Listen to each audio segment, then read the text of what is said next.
Learning I'd been laid off, my mother-in-law insisted her son divorce me. I calmly agreed. 5 days later, my former mother-in-law received a notice. As the recipient of the corporate housing was no longer an employee of the company, she was required to vacate the property within 24 hours. My name is Sarah. If anyone were to ask me what moment could make a woman grow up in a single evening, I wouldn't talk about my wedding or the birth of a child. I'd tell them about the evening I walked out of HR with a document bearing an official company seal in my hand, and an inner chill, as if all the lights in the house where I lived had been extinguished at once. At 3 p.m., the office corridor was eerily silent. Colleagues' gazes met mine, then quickly darted away, as if they feared catching my misfortune. I didn't blame them. Everyone has their own life, and everyone fears being drawn into someone else's problems. I found it merely ironic. For 5 years I had worked without rest, spending nights at my desk. And all for what? To be laid off for corporate restructuring. It took them only one sheet of paper, as clean and sharp as a scissors cut. Emily, my younger colleague, ran up to me, her eyes red. "Sarah, are you really leaving? Who will handle the project?" I looked at her, and my heart softened a little. "The company will find someone," I whispered. "Just focus on your part of the work." Emily wanted to say something else, but I raised a hand, stopping her. There are some things that the more you explain, the more tired you become. I put my laptop in my bag, gathered a few items from my desk, cast a last glance at my usual spot, and walked straight to the elevator. My phone vibrated. "It's me, dear," said my mother-in-law, Martha, with an unusual sweetness in her voice, so sweet it made me frown. "Come home quickly. Your favorite dish." I smiled slightly, but not from joy. In 3 years as her daughter-in-law, I had rarely heard the phrase, "your favorite dish." Usually, it was phrases like, "a woman should know how to run a home," or "a woman who can't have children should at least understand what her mother-in-law expects of her." "Yes, I'll be there around 5, I replied. "Very good. We'll wait for you." Martha hung up as quickly as she had called, as if she only needed my confirmation to carry out an already decided verdict. I arrived home around 5:30. The house in the prestigious gated community, on the edge of the lake, looked as beautiful as ever from the outside. Wrought iron gates, blooming climbing roses, an immaculate paved pathway, but the atmosphere inside was different, thick, heavy, as if someone had scattered a thin layer of ash throughout the house. Martha sat on the couch next to Ashley, my sister-in-law, who was indifferently staring at her phone. Both looked at me, and their expressions instantly changed. No trace of your favorite dish remained. "You're back?" Martha asked, her voice much colder than on the phone. I left my bag and, as usual, went to my room to change. I heard Ashley say mockingly behind my back, "I heard. Are you unemployed today?" "Yes." I didn't answer. I had learned that with some people, the more you argue, the more right they think they are. My silence was not weakness. I needed a clear mind to clearly see what was happening. At 7 p.m., David arrived. My husband walked in, saw me, his mother and sister, and lowered his head, avoiding my gaze. A habit he had acquired long ago. There are men who are not malicious, but simply weak. And in marriage, this weakness sometimes kills slower than cruelty. Dinner was served. There was pot roast, yes, and hot soup, but it felt more like a tribunal than a family dinner. Martha placed a piece of meat on David's plate before looking at me. "I heard you were laid off. Is that true?" I gently placed my silverware on the table. "Yes. The company is undergoing restructuring. I'm not the only one."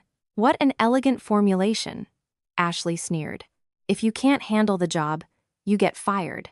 David continues to work as well as ever, and he wasn't fired. David continued to sit with his head bowed, silent as a stone. Martha coughed, pretending to scold her daughter. "Ashley, don't talk like that, poor dear." Then she turned to me with a sympathetic tone. "Listen, dear, I'm telling you this from the bottom of my heart. You're over 30. Finding a job now will be difficult, and this house has many monthly expenses: electricity, water, food, utilities. You know that, right? It's not easy." I looked at her.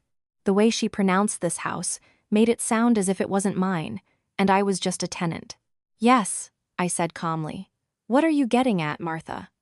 Martha forcefully threw her silverware onto her plate. I mean, you're not bringing money into the house anymore. David will have to bear everything himself, and a man gets tired if he bears everything for too long. And when he gets tired, he gets bored. And when he gets bored, he starts behaving badly. I don't want our family to fall apart, so I think you should reconsider your relationship. Divorce her, David. Ashley immediately interjected in a sharp voice. What are you doing here now? 3 years and not a single child. My brother is young, and he has his whole life ahead of him. I heard the word divorce fall on the table like a stone, but strangely, it didn't surprise me. I even felt I had been waiting for that word for a long time, though I didn't want to admit it to myself. I turned to David. And what do you think? He looked up. His lips trembled, and he looked down again. He'll do as I say, Martha barked. David, don't be a pushover. I'm saying this for your future. You have to take care of me too. I saw my mother-in-law's hand grip David's shirt sleeve. I saw Ashley's mocking smile. I saw David, lost between the two women of his blood and the woman who bore the title of his wife. And suddenly, I understood everything. In this house, I had never been part of the family. I was merely something useful. As long as I served, I could exist. When I became a burden, I had to be thrown out. I slowly nodded. All right. Silence fell over the table. Martha was stunned. Surely, she hadn't expected me to agree so quickly. Ashley stopped chewing, blinking. David paled and looked at me as if I were a stranger. I agree to the divorce. I continued in a firm voice. Tomorrow at 9 a.m., we'll go to family court and settle everything. David jumped up. Sarah, are you serious? I looked him straight in the eyes. When your mother suggested it, you kept silent. Now, when I agree, you get scared. What is it, David? Cowardice or hypocrisy? David was speechless. Martha quickly recovered, like someone used to giving orders. Excellent. Even better this way. Fewer problems in the future. David, get the documents ready. I stood up and pushed my chair back into place. A gesture made purely out of habit. I'm done with dinner. I went to my room and closed the door. Only there, behind the door, did I let out a long sigh. My phone lit up. A message from Chloe, my best friend. They told me you were laid off. Are you okay? I looked at the screen, and a bitter smile appeared on my lips. I'm fine. Getting divorced tomorrow. Less than 5 seconds later, Chloe called me, her voice alarmed. Sarah, are you crazy? If they're pressuring you, you have to fight. I leaned against the door, looking out the window. Outside, the climbing roses were as vibrant as if they didn't know that a family had just decided to dissolve a marriage. No, Chloe, I said quietly. I won't fight at the dinner table. I'll fight somewhere else. Chloe was silent for a few seconds. What do you mean? I didn't answer immediately. I opened a drawer and took out a folder that had been stored there for a very long time.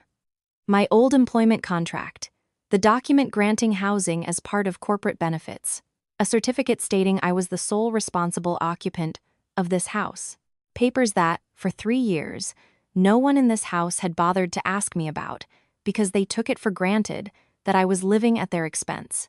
Let them enjoy themselves for a few days, I whispered, both for Chloe and for myself. Someone will eventually knock on their door. Behind my room door, I heard Martha and Ashley laughing. They were discussing what Ashley would wear to court, how they would celebrate the divorce with a family dinner, as if they had shed dead weight. I sat on the edge of the bed, placed my hand on my chest, and felt the steady beat of my heart. Strangely, the pain I had imagined wasn't there. There was only a coldness that kept me awake. And when a woman doesn't sleep, what happens next is no longer a matter of luck. The next morning, I woke up earlier than usual. Not from enthusiasm, but because I didn't want to be dragged along by the rhythm of others. I showered, put on a simple white dress, tied my hair back, and looked in the mirror. My face was pale, but there was a strange glow in my eyes, as if a small flame had just ignited in my chest. I looked at myself and said, Sarah, today you won't cry. Today you'll just move forward. In the living room, Martha was already sitting, as if waiting for the court proceedings to begin. Ashley was applying lipstick, smiling as if she were going to a party. I walked out and politely greeted them. Good morning, Martha. Then I turned to Ashley. Hi, Ashley. She looked me up and down and smirked. A white dress for a divorce? Stop pretending. I didn't answer. I knew that for people who enjoy humiliating others, silence is the fastest way to remove them from your life. David came out last. He had dark circles under his eyes, disheveled hair. He looked like he hadn't slept. He cast a fleeting glance at me and then looked away. On the way to court, Martha, sitting in the back, lectured nonstop. A woman over 30, out of work. If you were smart, you'd go back to your hometown and start over. This city swallows people whole. I'm telling you this because I wish you well. Ashley, sitting next to her, fanned the flames. Yeah, go back to your small town, marry a decent man, have kids, and live peacefully. Stop dreaming. I looked at the road, my hands on my bag, where the folder with documents lay. Inside, I no longer felt anger, only absolute calm, like the stillness of a lake before a storm. I didn't argue, because I understood that my victory would be won not with words but with actions. Family court was quite crowded. Arguing couples, crying people, others with forced smiles. Each family a separate world. Martha couldn't sit still, nervous, afraid that her former daughter-in-law would change her mind. She grabbed David's arm and whispered, like to a child, do everything quickly, don't get soft. I, standing nearby, heard every word, and strangely, it didn't hurt. I felt only pity for David, an adult man who had lived in the shadow of his mother to such an extent that even his divorce required her approval. When our turn came, the court clerk looked at the documents, at David and me, and then at Martha and Ashley, sitting in the back with victorious looks. She frowned slightly and asked, following protocol, "Have you both considered this carefully?" I answered first, clearly. Yes, I've considered everything very carefully. David remained silent. His hand trembled slightly as he handed over his ID. Seeing this, Martha intervened with an authoritative voice. Of course, they've considered everything. Ma'am, just sign the papers. We're in a hurry. The clerk looked at her, then addressed us in a soft but firm voice. This matter concerns only the two of you. I ask the relatives to maintain order. Martha restrained herself, but tightened her lips. Ashley, from behind, gave me a scornful smile, as if she had just won a card game. The moment for the property agreement arrived. David pulled out a pre-prepared sheet of paper. I read the contents, as concise as they were cruel. Property acquired before marriage remains separate. No jointly acquired property during marriage. Neither party demands anything after the divorce. The car was David's, and in the housing section, there was a blank space, as if the house we lived in was air. Something unimportant. I finished reading and looked at David. Did you draft this? He swallowed. It was Mom's idea, he whispered. She said it would be simpler that way. I nodded. Yes, simpler. The clerk asked, do you have any objections? I smiled a very slight smile, like a person who has finally let go of something they've held for too long. No, none. Martha, sitting in the back, breathed a sigh of relief, as if she feared I would make a scene. Ashley nudged her with her elbow, laughing quietly, and David, hearing my words, blushed but couldn't say anything coherent. In 15 to 20 minutes, it was all over. The divorce decree lay on the table. The clerk handed it to me with a professional tone, but with a hint of sympathy.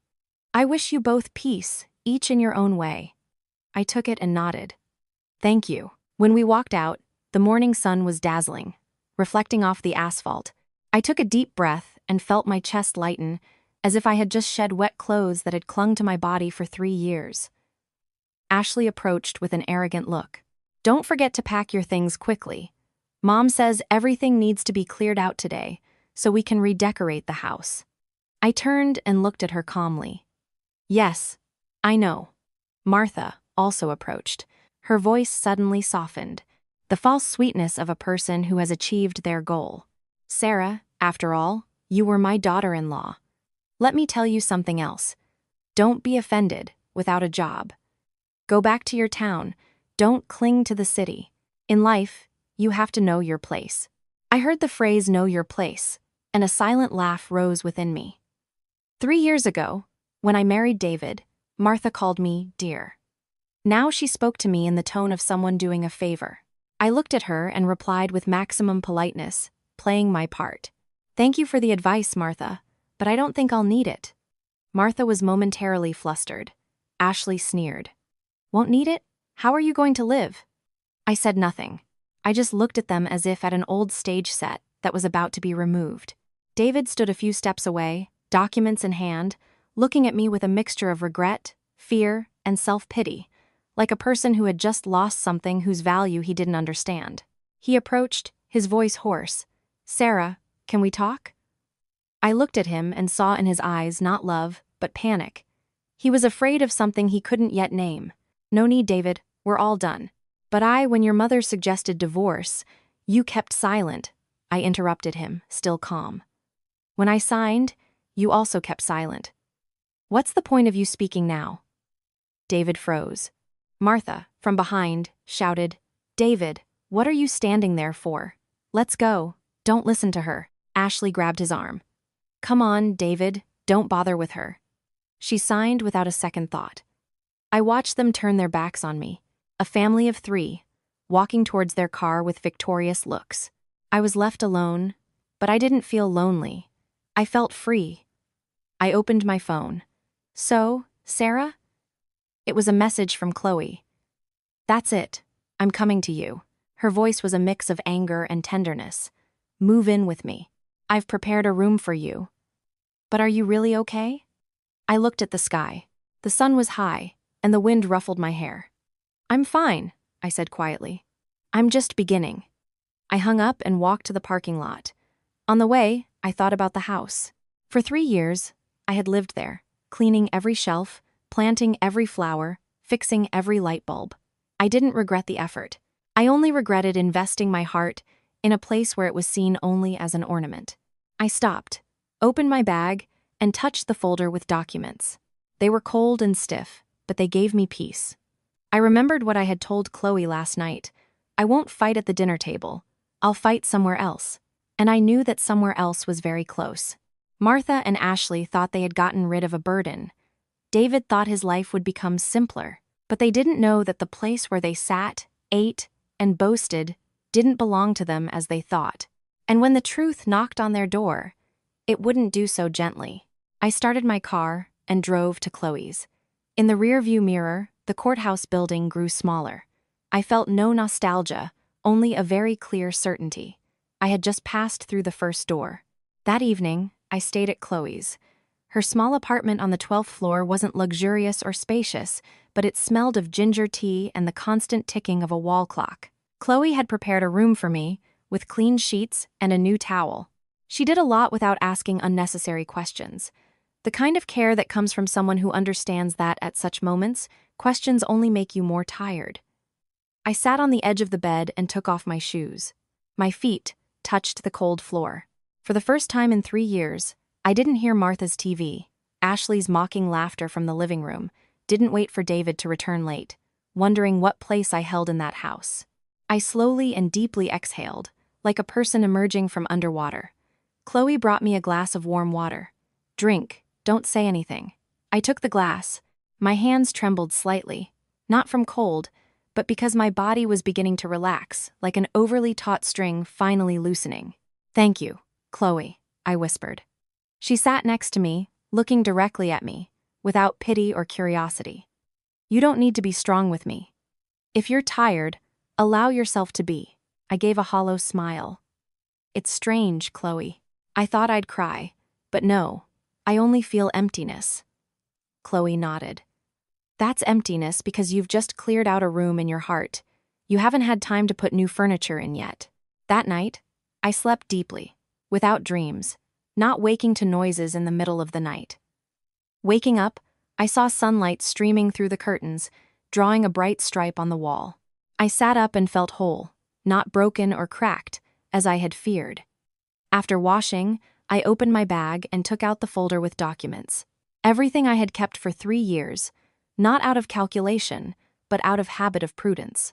My old employment contract, the document granting corporate housing from the company, the acceptance certificate. Everything in my name. I remembered the first days of my marriage, when Martha had said to me with a smile, "It's good when a woman knows how to keep documents, but don't be too calculating." At that moment, I had only smiled. Now I understood that people only dislike your calculations when the numbers aren't on their side. I called one person, Mr. Henderson, an attorney I had met on a previous project. He was almost 20 years older than me. He spoke slowly and clearly.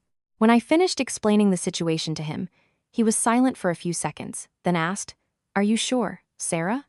"Yes, absolutely sure," I replied. "Okay, send me scans of these documents. I'll handle the rest." I hung up, feeling a strange calm. Not the unease of someone acting impulsively, but of someone who had thought through every step before taking it. At noon, I returned to the house for the last time to pick up my things. I hadn't worn them. When I opened the door, the house was full of noise, completely unlike the previous day. Ashley was pulling back curtains. Martha was pointing at flower pots in the garden, talking nonstop. "That one's out. This needs to be changed. Everything needs to be updated.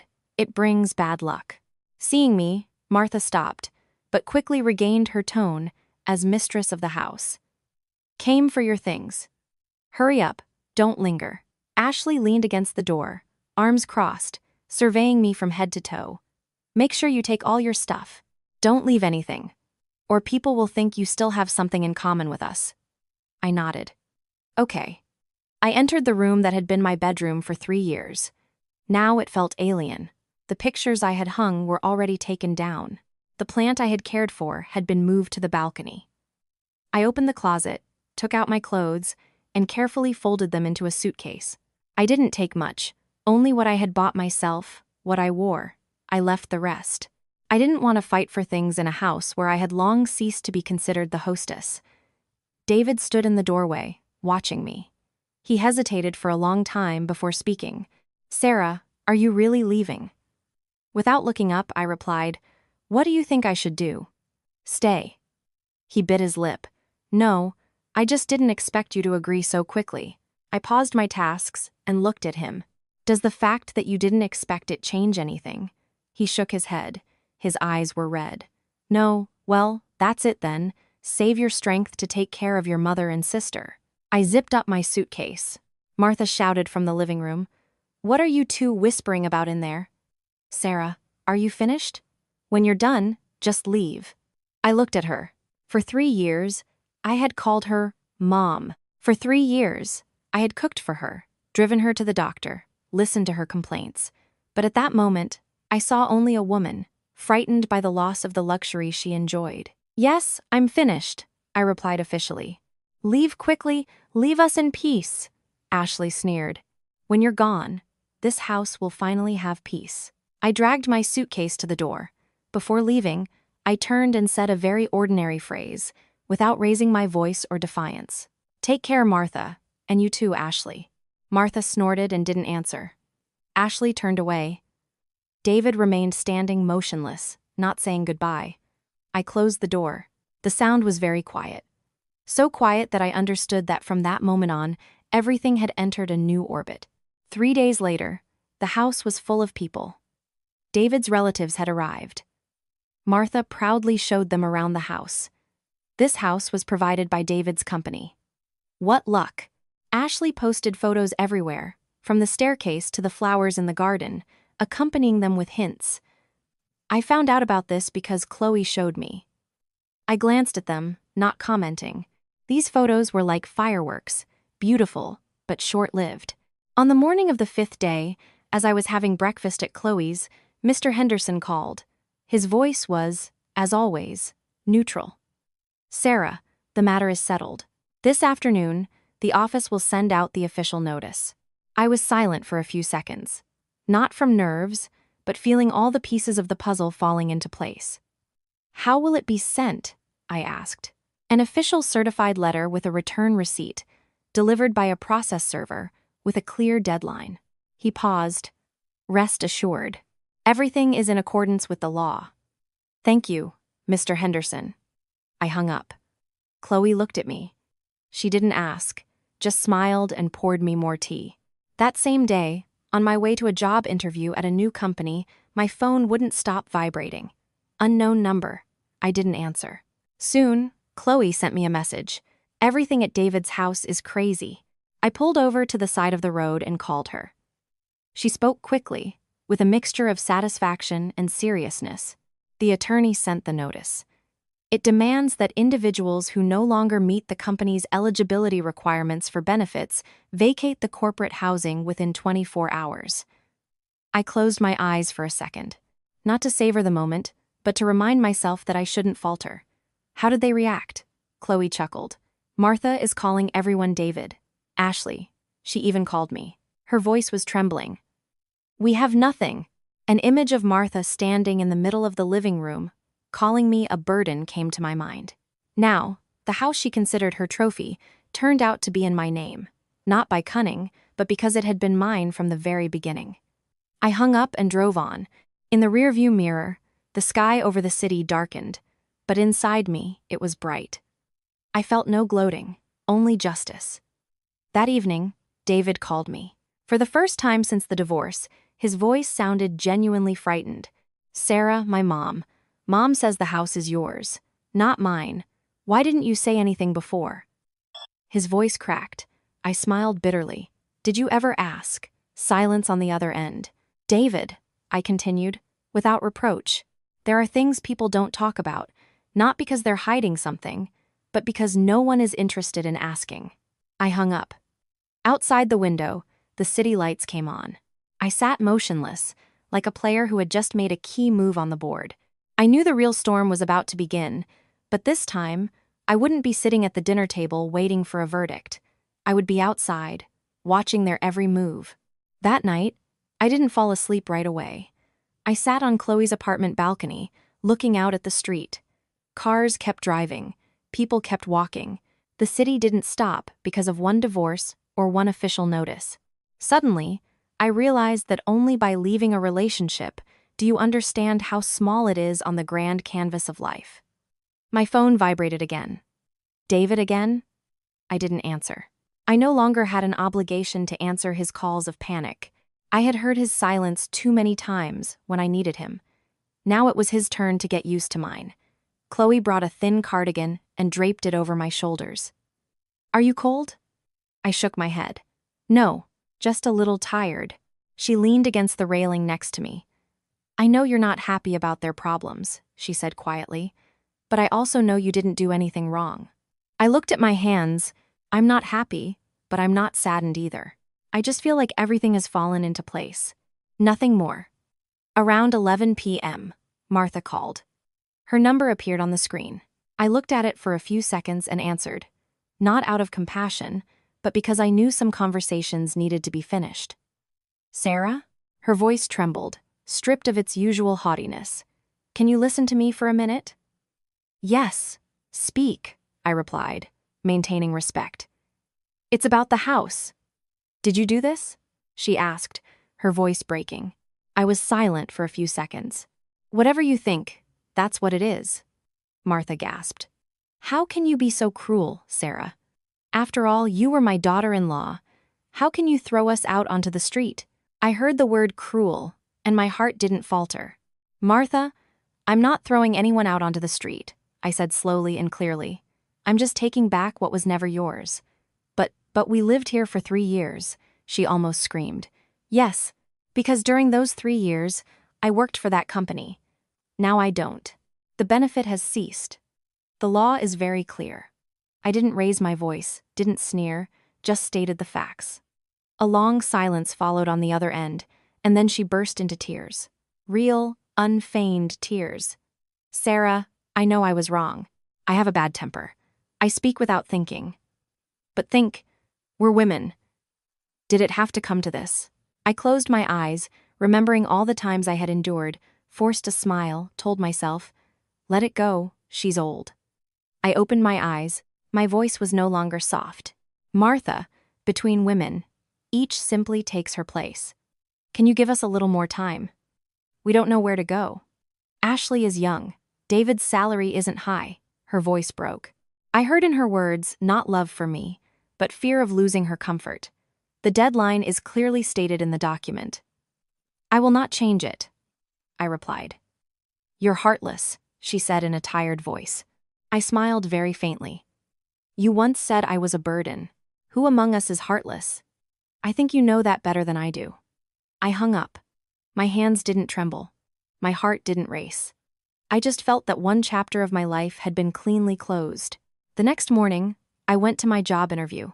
The new company was downtown. The office was bright and neat. I was interviewed by a man in his 40s, direct and professional. He looked at my resume, asked a few technical questions, and nodded. Your experience is an ideal fit. We'll be in touch soon. I thanked him and left with a light heart. I no longer had an urgent need to get this job. I knew that whatever the outcome, I could stand on my own 2 feet. Chloe sent me an audio message from a mutual acquaintance. Ashley's high, frightened voice could be heard. Mom, they're saying if we don't leave, they'll block our access cards. What are we going to do? Then Martha's voice, losing composure.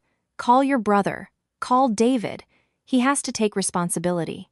Chloe typed. They're really packing. I nodded to myself. I no longer asked. I didn't need to know how many boxes they were packing, or how many things they were leaving behind. I only knew that everything was happening according to the law. That evening, David came looking for me. He stood by Chloe's apartment building entrance, calling incessantly. Chloe asked what to do. After a minute's thought, I told her to let him up. It needed to be finished. David walked in, exhausted, wrinkled shirt, red eyes, thinner. He sat on a chair, hands clasped. Sarah, forgive me. I poured him a glass of water and placed it in front of him. What are you apologizing for? For not protecting you, he said in a hoarse voice. I looked at him. You didn't protect me. But you didn't protect your mother either. You stood aside, and that destroyed everything. David lowered his head. I know, but now my mother is sick. She's in shock. Her blood pressure is high. Can you give us a few more days? I sighed. Not loudly, not quietly. David, do you remember what your mother said that day? He was silent. She said I was a burden. She said you weren't obligated to support me. At that moment, you didn't ask her to give me more time. Now you're asking me to give it to her. Does that seem fair to you? David looked up, his eyes full of tears. No. Then leave, I said. I don't hold a grudge against you, but I'm not going back. He sat for a few more minutes, then stood up. Before leaving, he turned around. Sarah, if I had been different at that moment, there are no if-onlys, I interrupted him. The door closed. Chloe stood leaning against the wall. Tired? I shook my head. No, I feel truly alive. The next day, a moving truck parked in front of the house. Neighbors watched. Some whispered, others shook their heads. Martha sat on the steps with a bag on her lap, pale. Ashley irritably shouted orders at the movers. David stood to the side, silent. Exactly 24 hours after receiving the notice, the house was handed over to the property management company. Access cards were deactivated. The gates closed. The chapter was over. That evening, I received a message from Mr. Henderson. Everything done in accordance with procedure. I replied, Thank you, Mr. Henderson. I put my phone down and looked out the window. The city was lighting up. I knew that the next day, and many days after, I would have to go on alone, but this time, I would walk with my head held high. Some people think that losing a husband is losing everything, but only by leaving a wrong marriage did I realize that I had actually reclaimed myself. After that day, as the house was vacated, the city continued to live its life as if no family had been displaced. I continued my routine, going to interviews, cooking with Chloe, reading documents in the evenings. My life flowed quietly, without drama, but somewhere else, the lives of David, Martha, and Ashley took a completely different path. The three of them moved into an old apartment on the outskirts, which Martha had always called the boonies. A small, cramped, old apartment. The apartment barely exceeded 500 square feet, with old walls, low ceilings, stifling in summer, drafty in winter. I had never been there. but Chloe told me through mutual acquaintances. Martha sat in a corner with an ashen face, and Ashley constantly complained, unaccustomed to hardship. David returned from work later, not because of overtime, but because he didn't want to go home. There, his mother's sighs, his sister's incessant complaints, and the very words he had once, with his silence, inflicted on me, awaited him. One night, David called me again. I looked at the screen, hesitated for a few seconds, and answered, not out of fear, but to know what else he wanted to say. Sarah? His voice sounded exhausted. I just want to tell you one thing. Speak, I replied briefly. Now I understand. He paused, as if swallowing something bitter. I understand why you didn't come back. I was silent. Here, in this small apartment, listening to Mom and Ashley argue every night. I understand what you had to endure, he said, his voice cracking. I left you alone. I closed my eyes. Images of the past flashed before me. David, that's in the past. I'm not asking you to come back, he said hastily, fearing I would hang up. I just want you to know that I was wrong. I sighed. Knowing you were wrong is good. David gave a bitter laugh. I can't fix anything now. I neither consoled him nor blamed him. I simply said, take care of your mother, and hung up. This time, my heart didn't falter in the slightest. There are apologies that come too late. Not because the one who hears them is unforgiving, but because the one who utters them missed the moment when they were needed. A few days later, I received a call from the company where I had interviewed. Sarah Miller, if you agree, you can start work next week. I calmly thanked them. Hanging up, I stood by the window for a while, looking at the sun on the balcony. I didn't jump for joy or call everyone. I just smiled. It felt like a person regaining their own breath after a long suffocation. Chloe looked at me and smiled. See, I told you. You just needed to leave that house for everything to work out. I nodded. Yes, but I also needed to take that step myself. That evening, I drove to my parents' house. Their small house in the suburbs wasn't luxurious, but it was warm. Mom opened the door, saw me, paused for a moment, then hugged me. You've lost weight? I smiled. I'm fine, Mom. Dad, sitting inside, looked at me with his calm eyes. You're back, daughter? Yes. I sat next to him, as I had as a child. Dinner passed without complaints or judgments. Mom put a piece of fish on my plate. You can stay here for a few days if you want. Don't worry about anything. I looked at my parents and felt a lump in my throat. I'm sorry I made you worry. Dad shook his head. You didn't do anything wrong. Your mistake was enduring for too long. Mom nodded. When a woman endures for too long, people think she doesn't feel pain. I lowered my head. I understood that my parents had never needed the sacrifice I made. I had hurt myself for something called family that I thought I had to protect at all costs. That night, in my old room, I received a message from Ashley. Just one line, "Are you happy now?" I looked at the screen without surprise or anger. I replied very briefly. Everyone is responsible for their own life. She didn't write again. In the following days, I started my new job. My colleagues knew nothing of my past. They only knew that I was someone who worked in an organized manner and spoke clearly. I liked that. I didn't want to be pitied or admired because of a broken marriage. One day at lunch, Mr. Henderson called me. Sarah, I'm warning you to be prepared. Martha intends to file a complaint, alleging that you abused corporate benefits, he said with his usual calm. But don't worry, she has no grounds. I smiled slightly. I'm not worried. I just find it ironic. Mr. Henderson chuckled too. Right. Some people only start looking for a way to get everything back after losing it all. I hung up and returned to my desk. I no longer felt drawn into the past, but I knew Martha wouldn't stop so easily. For her, losing the house wasn't just losing a roof over her head, it was losing her status. And for people like her, status is more important than truth.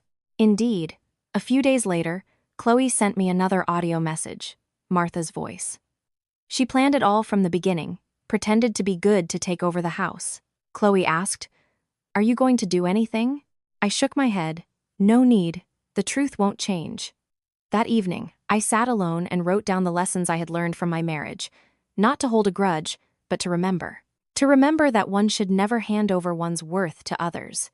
To remember that silence isn't always kindness. And to remember that if a man hesitates to protect his wife, he won't be able to protect his family either. Outside, the city lights came on. I closed my notebook and stood up. My life was opening a new chapter, without the need to prove anything to anyone. But I knew that for Martha and Ashley, this story wasn't over. Because when you get used to depending on others, it's very difficult to accept that you have to rely on yourself. And I knew that what awaited them would force them all to confront themselves, with no possibility of escape. In the following days, I slowly but surely immersed myself in my new job. I didn't try to prove how good I was, nor did I talk about my past. I simply performed my duties, arriving 15 minutes early and leaving on time. Evenings I devoted to reading literature in my field. One day at lunch, sitting alone in the corporate cafeteria and watching people come and go, I realized I was living a very normal life. And for the first time in many years, this normality didn't make me feel inadequate. On the other side of town, Martha's life wasn't so calm.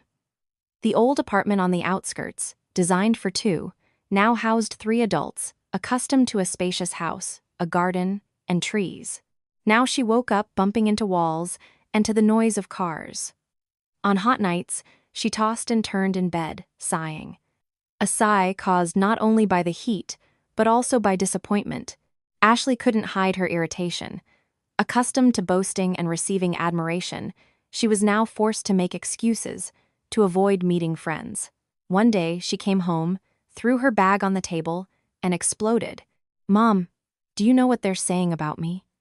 They're saying we were thrown out of the house like paupers." Martha flared up. "Who dares to say such a thing? Who else?" "My friends. And isn't it true? If it weren't for that Sarah, we wouldn't be in this situation." My name again became a punching bag for their frustrations. David, standing in the corner, was silent. He was used to it, but this time, his silence protected no one, only made the atmosphere in the house even more suffocating. One evening, David came home late. He stood for a while, hand on the doorknob, before daring to enter. Inside, the voices of his mother and sister, arguing, were already familiar. "If you hadn't pressured David to divorce, we wouldn't be in this situation," Ashley screamed. "How dare you say that?" Martha retorted. "I did it for your brother's future. I didn't know she planned everything." David entered. Both women turned to him. No one asked if he was tired or if he had eaten. "Look, son," Martha said, playing the victim. "Whose fault is all this?" "This." David set down his briefcase and, for the first time, did not remain silent. "Mom, enough."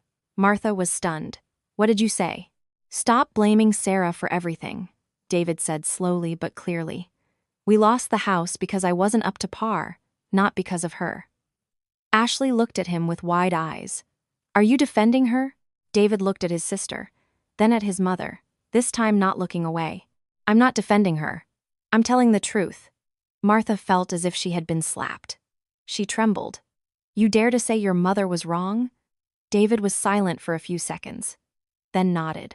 "Yes, you were wrong, Mom." The air froze. Martha sank onto the sofa, pressing her hand to her chest. "My God, you raise a son for decades, only for him to tell you one day that you were wrong." Ashley rushed to her, frightened. "Mom, what's wrong?" David stood motionless. His heart pounded.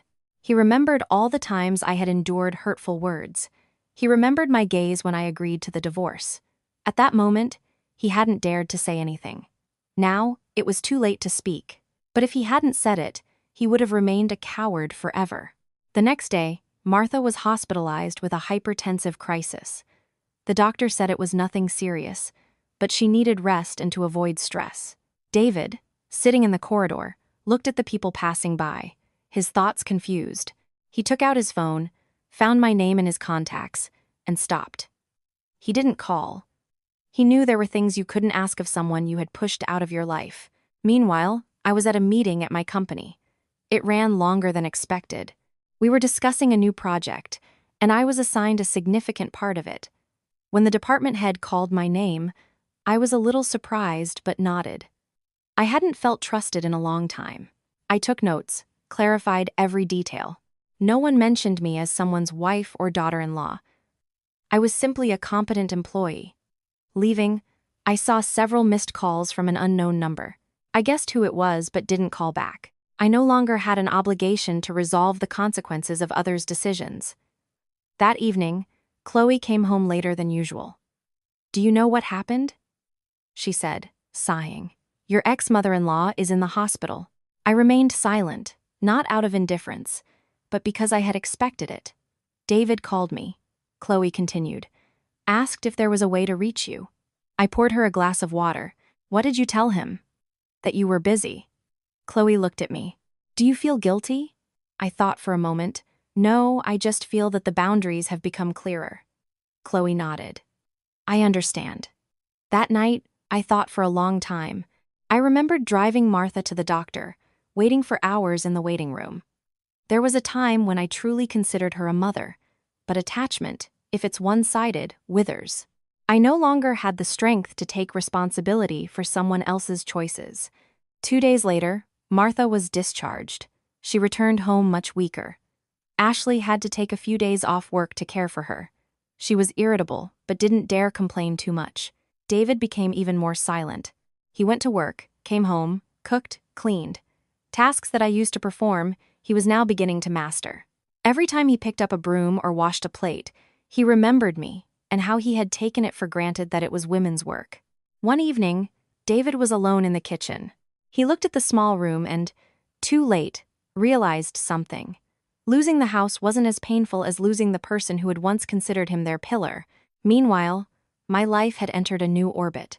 I rented a small studio apartment near the office. I didn't need it to be large, only bright. I bought a potted plant and placed it by the window. Every morning, I watered it and watched new leaves grow, and felt an inner calm. One day, Mr. Henderson called me. "Sarah, be prepared. They may try to stir up more trouble." I smiled. "I know, but I'm not afraid." "Not everyone can come to terms with losing their position of power," Mr. Henderson said in a serious voice. "Especially people accustomed to giving orders." "I understand," I replied, "but I cannot live for them." I hung up and looked out the window. The sky was darkening. I knew that the hardest part for me was already over. Whatever happened next, even if there was a storm, I would face it with more resolve than ever. Somewhere else, Martha, lying in bed, looked at the old ceiling, filled with regret that could no longer be undone. There are doors that, once you close them yourself, you can never open again. After Martha's discharge, the small apartment on the outskirts became even more oppressive, not because of lack of space, but because it held too much unsaid. Martha, lying in bed, stared at the shabby wall and listened to the noise of cars with an empty heart. 3 years in a spacious house had accustomed her to light, a garden, and the admiration of others. Now all she had were 4 low walls and the smell of damp in an old building. Ashley, sitting nearby, looked at her phone and sighed. She had been taking care of her mother for several days, but she was full of resentment. "Mom, did you take your medicine?" she asked, in a tone that didn't hide her irritation. "Yes," Martha replied weakly. Ashley hesitated for a moment. "Mom, why don't you call Sarah? At least ask for a little more time. I can't take this anymore." Martha turned away to the wall. She remembered the day when, with her own words, she called me a burden, saying that without a job, I didn't deserve to stay. At that moment, she thought she was in control. Now she understood that there are people who, though they seem to be in the background, actually decide how the game ends. "Why should she call?" she said softly. "If she doesn't want to listen, there's nothing to be done." Ashley frowned. "And we'll just live like this, forever?" Martha didn't answer. She no longer had the strength to argue. Her fatigue was not only from illness, but also from the collapse of her belief that she was always right. David came home late from work. He saw his mother lying down and his sister sitting nearby. A familiar, yet strange family scene. He put down his briefcase, went to the kitchen, and began to prepare dinner. The sound of the knife on the cutting board was monotonous, like the slow passage of time. "Aren't you going to do anything?" Ashley threw at him. Mom's sick, and you're silent. David stopped cutting. I am doing something. And cooking will solve something, Ashley retorted. The apartment is small, money is tight. Mom is sick, don't you see? David looked at his sister, this time not looking away. I see. But what do you want me to do?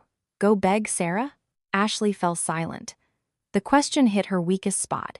Martha in bed heard everything and felt her heart clench. She turned to her son. If you think it's necessary, I won't stop you. David was puzzled. He saw in his mother's eyes not a command, but pure exhaustion. But he shook his head. And no. Why? Ashley asked anxiously. Because at the time, I didn't protect her, David said slowly but firmly. To go now and ask her for anything. I have no right. I have no right. Silence fell in the room. Martha closed her eyes, and a tear rolled down her cheek. For the first time, she understood the loneliness I had felt. Meanwhile, my life entered a new rhythm. Work consumed me every day. I got used to new tasks, to colleagues, to meetings where my opinion was heard. One day, the department head called me in at the end of the day. Sarah, you're doing very well with this project. Keep up the good work. I nodded and thanked him. The praise didn't make me euphoric, but it strengthened the idea that I was on the right path. In the evenings, I returned to my studio apartment and cooked a simple dinner. I put on quiet music, cleaned up, watered my plant. Life alone wasn't as scary as people said.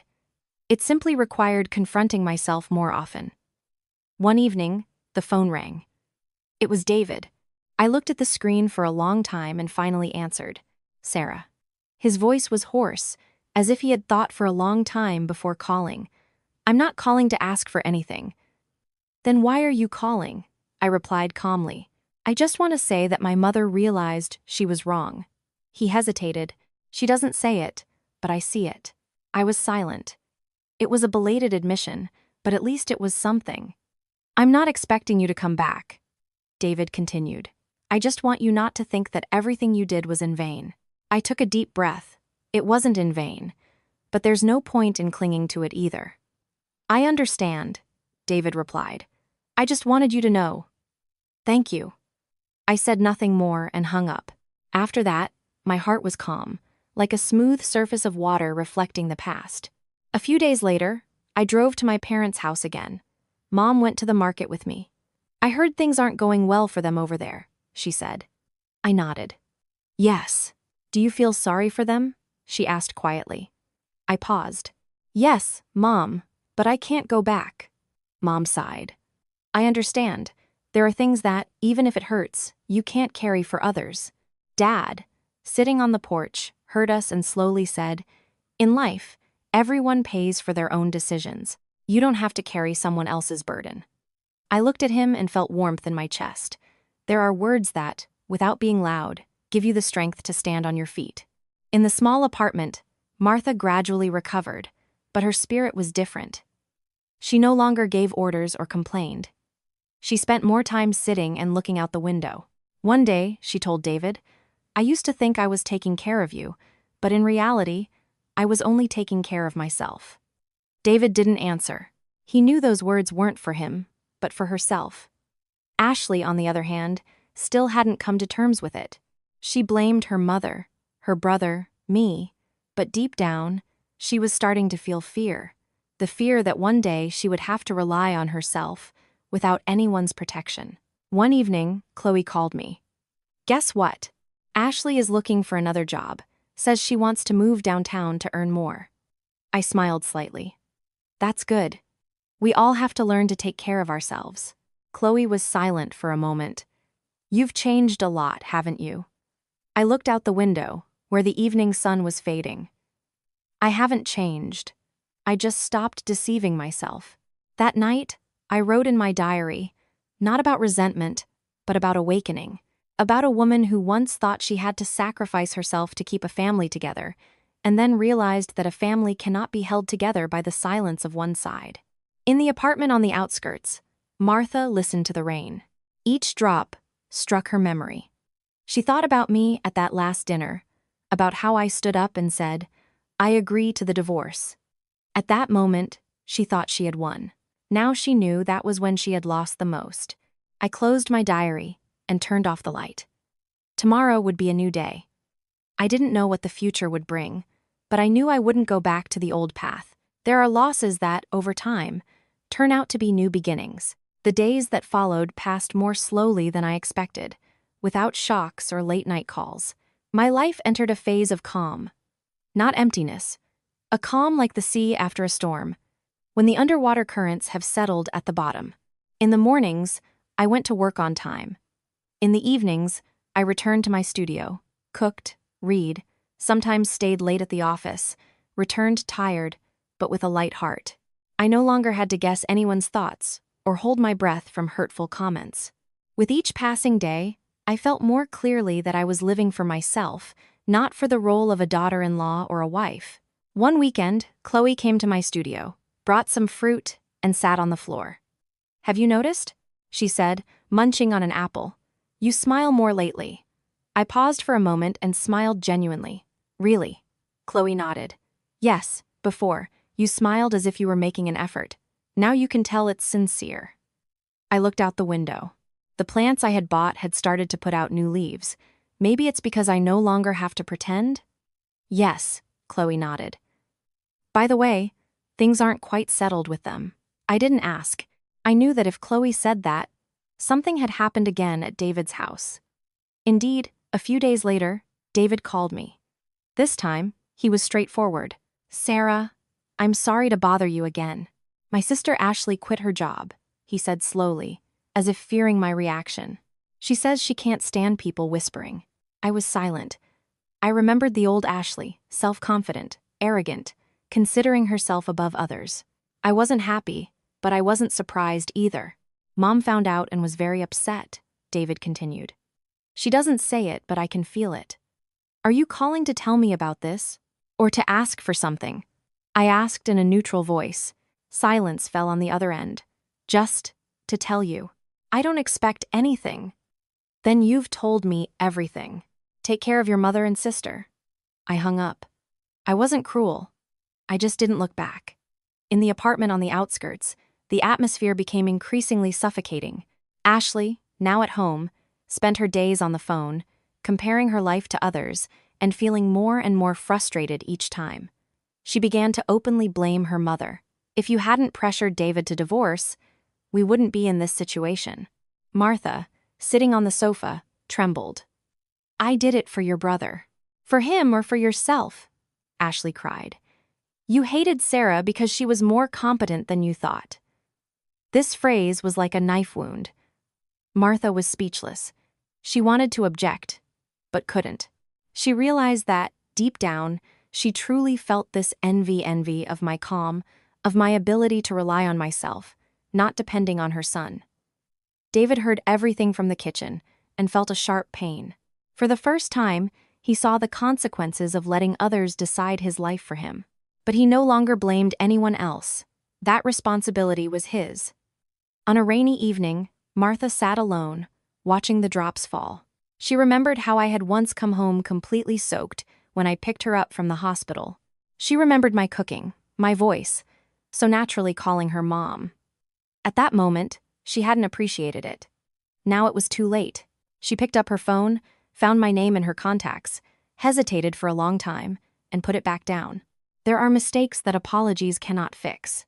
Meanwhile, I was given new responsibilities at work. The department head called me in and said, "You're doing an excellent job.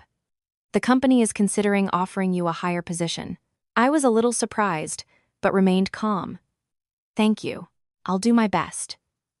Leaving his office, I paused for a moment in the corridor.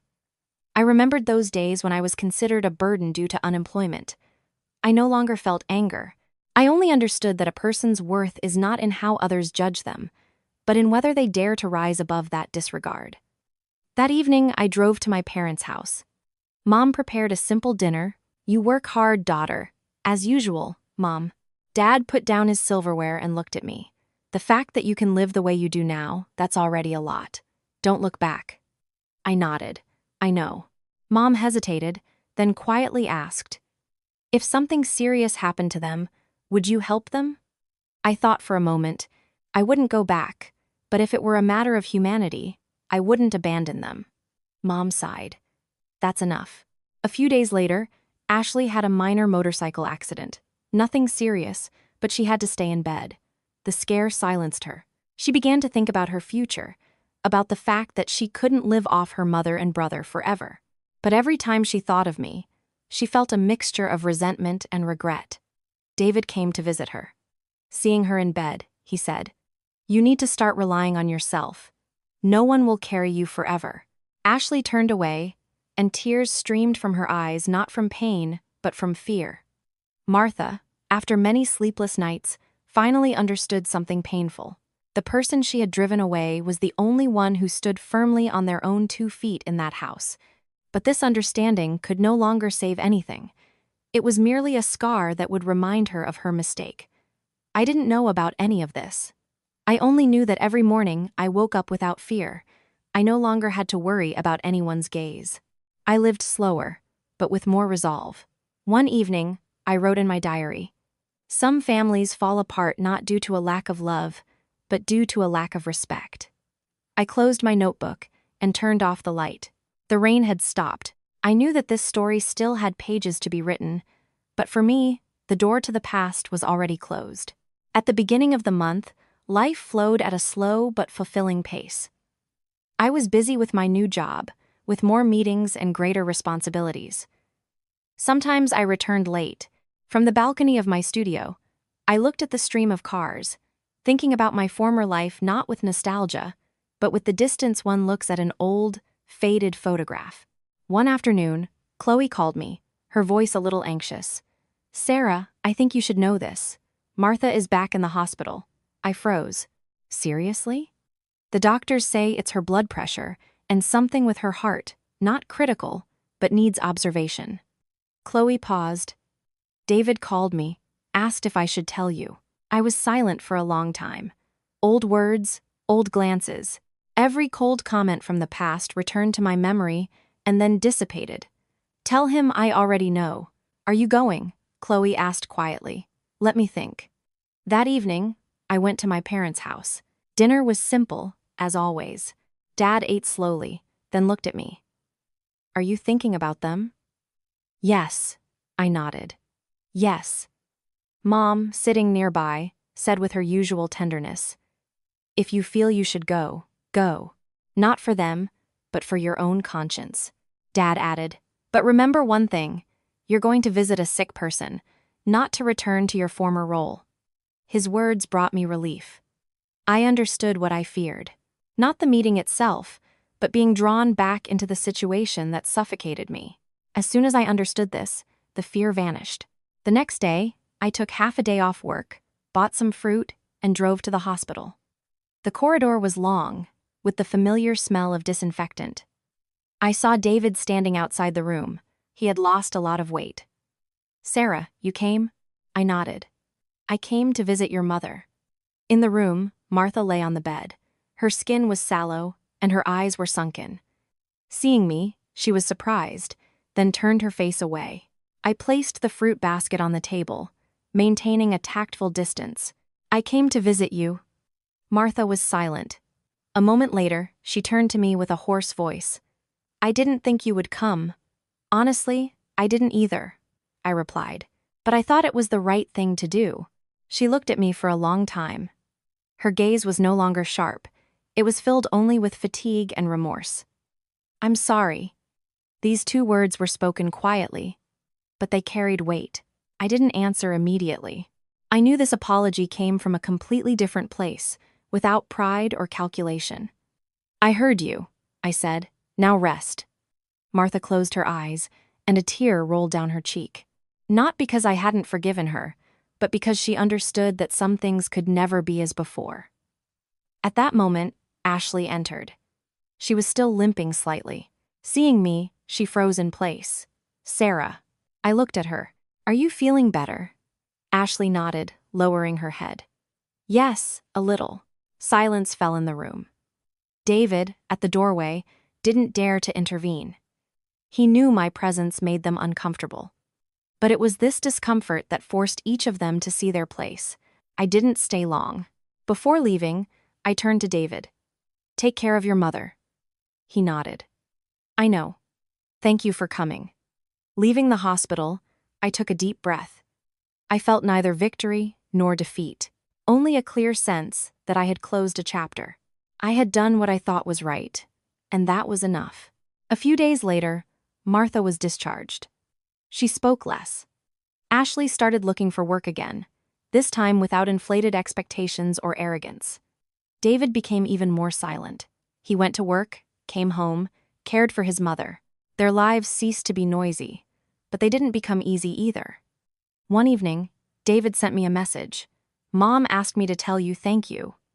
I read the message and didn't reply immediately. I knew that this thank you didn't require an answer. It was a step forward in itself.